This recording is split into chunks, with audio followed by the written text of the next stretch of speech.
J. Smith is a pathological liar. I'm sorry to say, but he's a pathological liar. He's a trick master.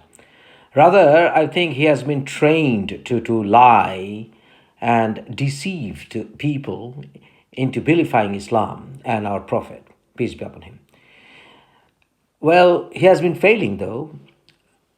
If you recall, I made a video, a response video to one of his lectures a few weeks ago, where I'm pretty sure you are convinced that he is totally ignorant about actual facts surrounding Islamic history and also totally unaware even about the contents of Quran.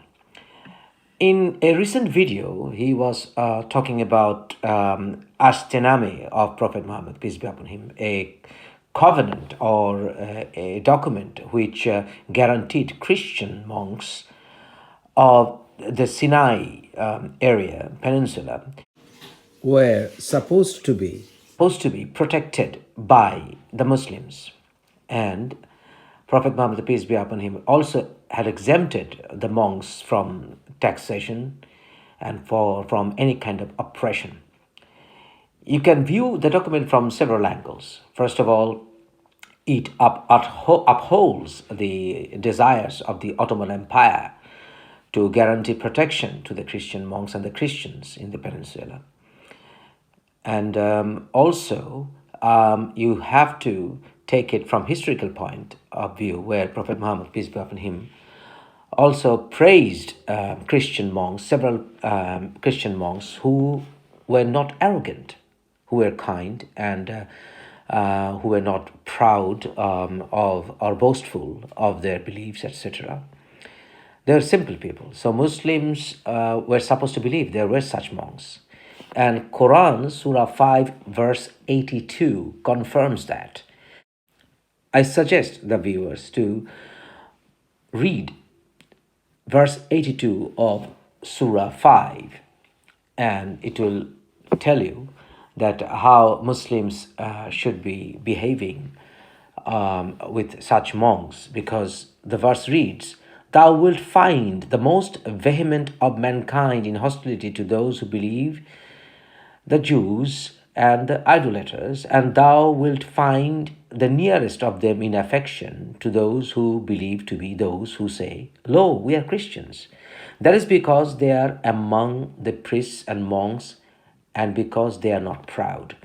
This is not a general statement, though, but the Christians are usually to be found as the truest to the Muslims.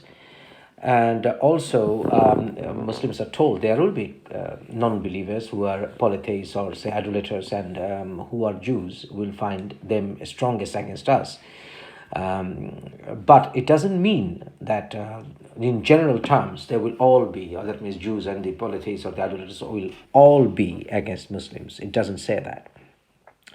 Because the same Surah 5, at the beginning, the first few verses, you will read that Muslims are called to love their women, obviously, and to marry Christians and the Jews. And we all know that Muslims are instructed in the Quran to love their wives, because Allah creates that love and responsibility, vice versa. Now, coming back to this Ashtename, J. Smith, as always, a trick master, he has come up with some arguments to say that such Ashtename is not genuine for several reasons. And to quote some of the reasons, he says that the minaret in the Ashtename proves that the document is fake, or the document was written much later on, because the first minaret came up was around the 9th century, which is true. The first minaret was built around that time. But what he does not know, that it was quite common later on, even in the Christendom, to add or alter documents, and that doesn't mean that the documents were fake. And there are several examples as such. And recently we have found examples even in the Christian world.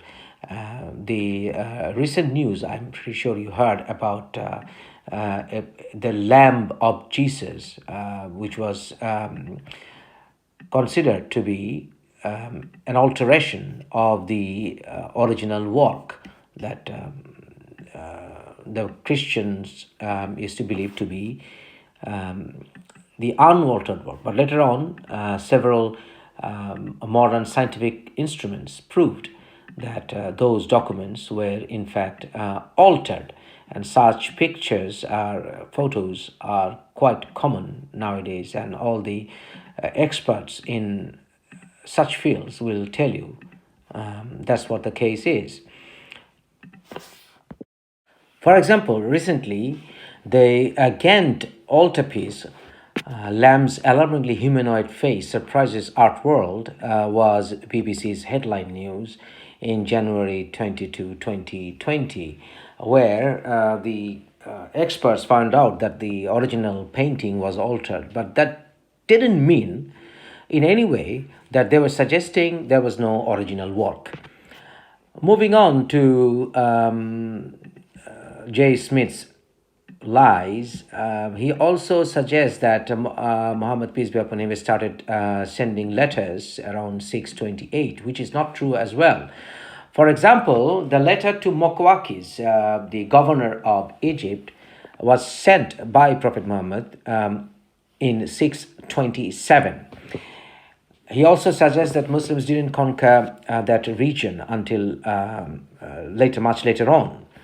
But that is not going to stand for his argument as well, because Muhammad, peace be upon him, was sending out letters to monks and to kings, rulers, and also he even sent letter to Musaylama responding to his letters, the Musaylama, the false prophet, and that had nothing to do with sending letters to kings. And he also had contacts and with the Christian monks from southern Arabian Peninsula, from Yemen area, and we all know the Mubahala event. And that region was not taken up by Muslims that time, during the time of Mubahala. That was still under consideration whether the whole region will be taken over or not. So this argument still does not stand. He also talks about Malak Muqara, which is angel of proximity, and he suggests that this is to do with Sufi writings, and the first by Mutanabi in 965. So he suggests that these angel of proximity didn't even occur before that. But we all know that that this has a connection and understanding. There are prevalent understandings of this terminology during the time of Prophet Muhammad, peace be upon him, as well, because we know about the angels of Kiramun Katibin, and that we know about Kiramun Katibin from several Quranic verses, which it seems that this man is not aware of. He also complains about the use of the term sultan, because he said the term sultan was used much later on, which is not true as well, because the Quran itself contains the word sultan, or the term sultan, in Surah, for example, Surah 23, verse 45.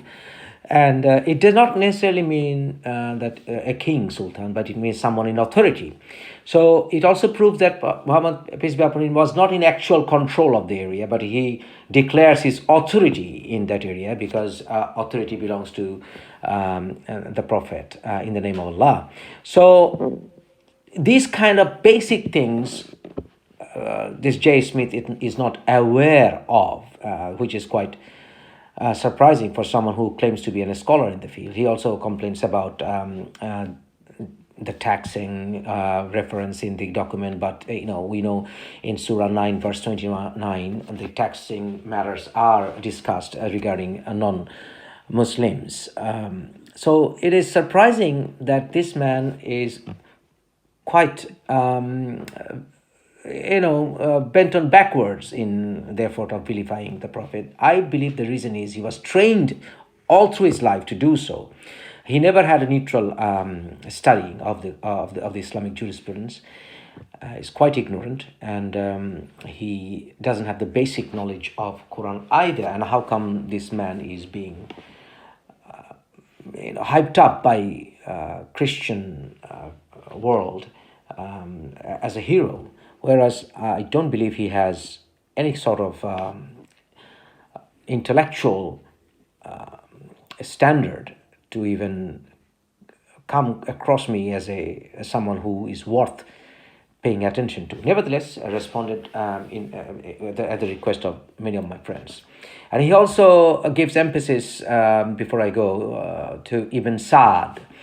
And it is surprising because Ibn Sa'd and Ibn Sa'd, from my research, was tossed aside by most of the leading scholars in Islam. For example, all these seerahs were seen with suspicion by scholars, greatest scholars like Imam Shafi, Imam Hanbal, Imam Abu Hanifa, because they all considered these seerahs to be vastly influenced by the Umayyad Caliphate, who I believe were vastly influenced by